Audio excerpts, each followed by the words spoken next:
Hello friends, I've recorded this video so many times. Today I want to talk to you about grief and about mourning. Alan and I were on a video call last night for about 2 hours, and in that 2 hours we had a Bible study, we had a bit of crack, we had a good chat, and he shared one of his poems. Now, in that poem he asked the question, is God real? And he talked about the morning that he realised when God was real. He was driving home from work and the sun was rising, and it was that made him realise God is real. In that poem he also mentioned about mourning and grief and death. And it got me thinking. It actually made me well up with tears, because it made me think of two instances in my life where I've had to deal with death. One was my first real death as an adult, and the other was one quite recently. Both people were very, very close to me.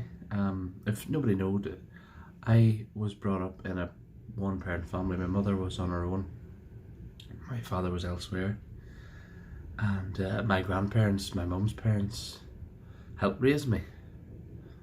My grandmother and grandfather, or more affectionately as I called them, Da and Nanny. My grandfather was my da, and that was all I ever called him, was my da. And in both instances, one was whenever I was a young Christian. I lost my da whenever I was quite young. I was about 23. That was my first death as an adult. Basically, we had deaths in the family. We had one death or two deaths in the family whenever I was quite little, and I didn't really understand the whole thing. But that was the first time that I really understood that Dad was dead and he wasn't coming back. And you'll know what I mean after I explain. You'll understand what I mean after I've explained. There is no right way or wrong way to grieve. You know, you can cry as much as you like. And men, listen to me. Jesus wept, Paul wept, Peter wept. So men, you can weep. This whole thing in this world today that men aren't allowed to cry, it's total nonsense. So let me take you back to my death of my dear grandfather. I was 23. How many years was I a Christian? I was about 6 years a Christian, although I was still an immature Christian, because part of my testimony is that I wasn't able to worship God in a church setting for many, many years later. So yes, I might have been reading my Bible and praying and meeting my friend Michael for Bible study, but I wasn't at that stage talking to my family like I should have been, because when I told my mother I was a Christian, she told me, shh, don't be saying that. So at that stage I couldn't speak out to my family. I'd shared little things to my grandparents because they listened better than my mum did, but you couldn't overshare. So I didn't get a chance to speak to my grandfather, and that year that he died, he went in January to the hospital, January 2011. Came home again, went in again at the end of the January, and we were told that his heart had enlarged, that he had heart failure and he had fluid in his heart, and his heart was expanding, and he just wasn't going to be there for much longer, and we just couldn't take it. So we kind of brushed it to the back of our minds. So he was in and out all through the year. That year I'd found my birth father and I tried to make a relationship with him, and obviously it didn't work. I don't see him now. I forgive him for all that he's ever said to me, and he said some horrible things to me, but I've forgiven him and left him in the past. but that doesn't make me any better than anybody else. I'm just saying I forgive him, and but we just don't contact each other. And I pray for him. I do pray for him every day, and I hope and pray that one day he'll come to the Lord before it's too late, because he is in bad ill health. So I found my father in August. September it all came out official that he was my dad. There was a DNA test and all that stuff, and my grandfather was quite, I felt that he was quite shocked about it all. Not that who my father was, but the fact that I went looking for my father whenever I'd relied on him all my life. So well, this is what I thought in my head anyway, because whenever my grandfather died, one of those things was, I killed him.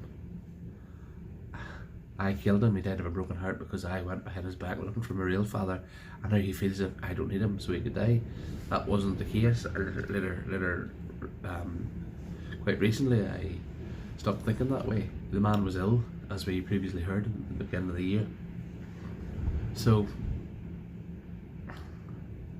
December 11th, it's December 10th, he'd just come out of the hospital again after another stint.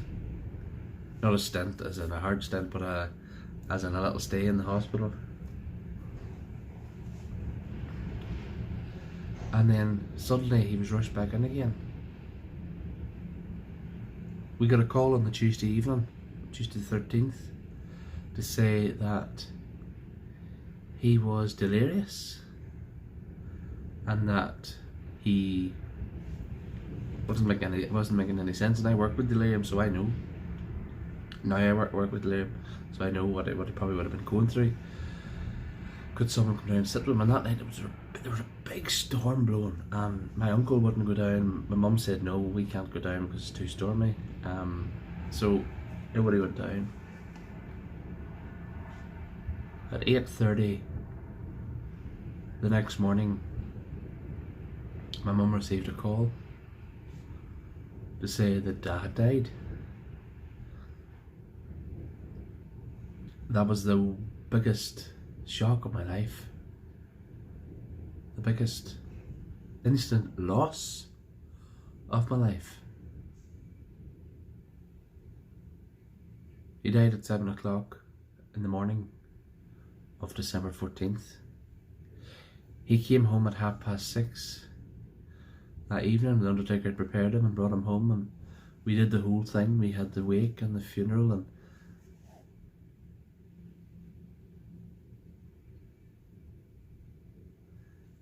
on the evening of the funeral, I was going into the local shopping mall in Magherafelt, Middle Lane Shopping Centre, and this preacher was standing outside, and he said, "Those who don't know the Lord are going to go to a lost eternity. Those who die today not knowing the Lord are going to hell." And my heart broke, because I blamed myself. I never spoke to my dad. I said, I was beating myself up. And for years and years and years, I didn't properly grieve, because anytime I thought of my grandfather, I burst into tears. I wept and I cried and I was sore in myself. So that's how I dealt with that grief. I cried and I blamed myself. Then in 2014, I met my girlfriend, then became my wife, Laura, and I started going to church and started to go to meet with Michael more regularly, and Bible study with him on a Saturday morning, breakfast with Terry as well, and went to church on a Sunday morning, and life was good. I was worshipping God. Then sadly,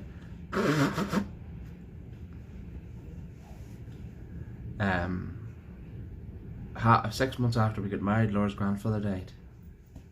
We were with him. So that was Laura's last grandparent, passed away. 6 months later, my grandmother died. 3 months beforehand, she was diagnosed with mouth cancer. And from that, she started to fall. She went into hospital, she went to rehabilitation home, then she went to nursing home, and sadly passed away. It was a Wednesday. It was the 1st of August, 8 days short of her 82nd birthday. 2 weeks beforehand. It was a Monday. No, it wasn't. It was a. So it was. Can't remember. It was 2 weeks beforehand. I decided it was my life's mission to speak to my grandmother, because we knew she was dying. She was failing. She'd lost weight. She was slipping into consciousness. I told her, Laura and I went down to see her, and I said, Nanny, and she woke up. She said, yes, son. I'm going to ask you 3 simple questions. She said, okay. Do you know I love you? She said, I do, and I love you too. I said, do you know that somebody more important than I loves you more? Who's that, son? I says, God. She says, I love him. And as a Catholic lady, she probably did. Then I says, Nanny, do you know why? You know how God loves you so much? Why, son? I says, because he sent his only son, Jesus Christ, to die on the cross for you and for me. She says. I says, and I'm gonna, a final question, I says, do you trust him? I'm gonna ask you today to trust him. And she drifted off. I don't know, she drifted into unconsciousness again, and Laura was crying because Laura thought that, you know, you've done your job, Joe, that's it, and that's all you can do, and hope and pray. The Monday before she died, Laura said, look, Joe, I think you better go down and see your grandmother, because I think she's not long left. Laura's a nurse, she knows these things. So we went down the Monday, and she had sort of stopped talking. But as I came into the room, she looked up, pulled out her hand, and I grabbed it, and she says, Joe, I love you, son. I'm so proud of you.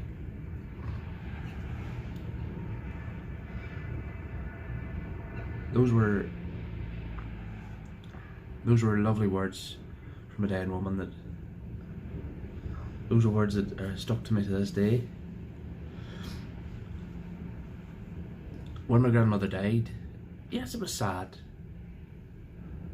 but I kind of had hope that she was in heaven, because she heard what I had said, and I had hope that and trusted God, that she trusted God, and that she trusted Jesus, and that she did what I asked her to do.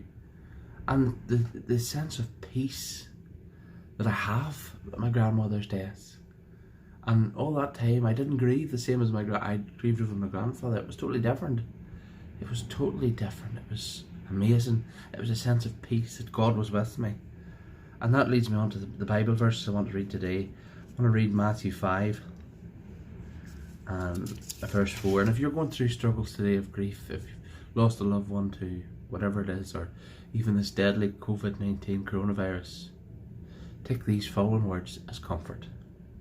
Matthew 5:4. Blessed are they that mourn, for they shall be comforted.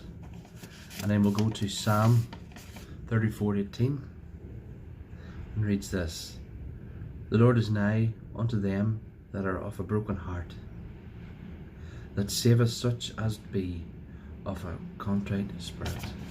And finally, here's the hope we have. If we trust Jesus Christ today as our Saviour, and when He comes back and He brings back His own kingdom, we have this hope. Revelations 21 verse 4. And God shall wipe away all tears from their eyes, and there shall be no more death, neither sorrow nor crying, neither shall there be any more pain, for the former things are passed away. May God bless His reading of His word. Friends, today I just want to let you know there's no right or wrong way to grieve. But if you're a Christian and your loved one has been as a Christian and they've died, have hope, be encouraged. They're in heaven and they're waiting for you. God bless you, folks. Have a wonderful day.